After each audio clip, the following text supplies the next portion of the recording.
Good news everyone, the Tech Chap is 1 year old today. On the 29th of January 2015, I posted my first video review of the LG G3 smartphone. And my first year on YouTube has been amazing. It's been so much fun and I've loved every single minute of it. But while I'm still not the biggest tech channel in the world yet, I want to give you a few lessons, a few tips, a few tricks that I've experienced over the past 12 months to show you guys my progress, as well as give you some tips and tricks if you're just starting out. First of all, you will feel embarrassed watching yourself back. You will cringe looking at the earlier videos, and you will make mistakes. The first video I ever published, which was actually weirdly quite successful on the G3, I can't even watch it back because even if it is quite popular, I just find it too embarrassing. But from a video production standpoint, there are quite a number of things in it that I've learned and I've improved upon since then. Pretty simple things really that have made all the difference. Firstly, the lighting. The video is too dark, and this was the case for quite a few of my early uploads. Investing in a light softbox made all the difference, and you can find them on Amazon or eBay as cheap as £15 or $20. If you've got a shoe mount on your video camera, a hot shoe mount, you can get yourself a cheap LED panel, such as from Newer, that you can attach to the top of it, and that way you have another adjustable light source. Lighting is absolutely key. Use natural light where possible, and a combination perhaps of a softbox or two and maybe an LED panel on your camera for better looking videos. The next thing I learned was the importance of being energetic and enthusiastic when talking to the camera. In my earlier videos, if you've ever seen them, my voice is really monotone, I rarely smile, and generally I look a little bit bored being there. I wasn't bored though, I think it was just the shyness, but as you make more videos, you get better, you do overcome it, and you do become more confident. Of course, everyone has their own style and their own voice, but I do recommend getting tips and maybe taking inspiration from how other YouTubers or even TV presenters do it. One thing I experimented using early on in my YouTube career was using a green screen.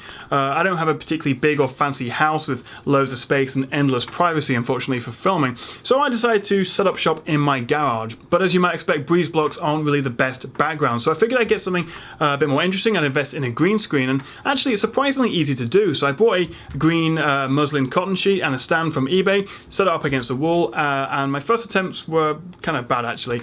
I didn't have the right lighting, I could never get a convincing background, but it is pretty fun to mess around with, and it doesn't really cost all that much to do. I use Premiere Pro for my editing, and it is as simple as dragging the Ultra key effect over the video clip and then clicking on the green color, keying it out, and making a few adjustments in the settings.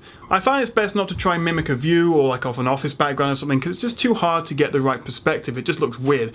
Just use a flat background, maybe change the color to white, to black, or use a simple texture. I still have it up, but I found filming at my desk while I work easier to do, and also it's just a bit more interesting to look at, I think. But of course, it's not all about video production. You can have the best 4K camera, the perfect lighting, and amazing background, but the biggest challenge to starting out on YouTube is of course getting views, getting subscribers, and getting traction to really start growing your channel. There are loads of ways to do this, but one of the best ones I found is to sort of find other videos, similar channels, comment on them, sort of compliment the, if they're good, of course, compliment the creator, say, I really like your work. Don't ask for sub stuff. Don't sort of ask them to go and check out your stuff. Just go around related channels, leave nice messages, put up constructive comments, and often, the creators will reply, maybe other viewers will reply, and it will really help raise your brand awareness. Another big one is social media. I'm actually kind of rubbish at it. I never used Twitter before I started YouTubing because frankly I just found it a bit annoying. But I would recommend setting up at least a Facebook page and a Twitter account for your YouTube channel. Then you can post social media links in your video descriptions and ask viewers to follow you actually in the videos themselves, which is pretty useful. It's a great way of sharing your new videos if you've got new content, as well as engaging with the viewers and getting involved in sort of conversations about the stuff you're interested in. The next thing was about branding, and most importantly actually being consistent with the branding. It's something I've personally really struggled with. When I came up with the Tech Chap logo, the color scheme and stuff to begin with, it was pretty straightforward. I just spent a few hours in Photoshop messing around with things. First of all, my tip is simple is best, but then I wanted one of those sort of fancy After Effects intros, and I went on to Video Hive and spent a few quid getting some sort of template intros because I don't know how to use After Effects very well, and I sort of changed them to suit my, add my logo in. But then I saw how awesome loads of different ones were, and I couldn't settle on one I liked. So every few weeks I'd change it, I'd have a new intro, maybe even a new logo, new color scheme. There was just no consistency, and while I was obviously just trying to make it better, make my channel more creative looking, I think my viewers would get confused and ultimately probably slowed my growth down, as there was no consistency between one video and another. So in my case, I settled on a short intro. It's about 3 seconds long, which I used at the beginning of this one, and pretty much my original logo. And it may not be perfect, may not be the best logo or theme in the world, but it's mine, it's unique, and it is simple. Now, if your channel is about reviewing products like mine, it can be difficult to get some of the latest and greatest integrated stuff when you're starting out. For example, I need things like smartphones, tablets, and computers, and obviously I can't afford to just go out and buy all of them myself, unfortunately.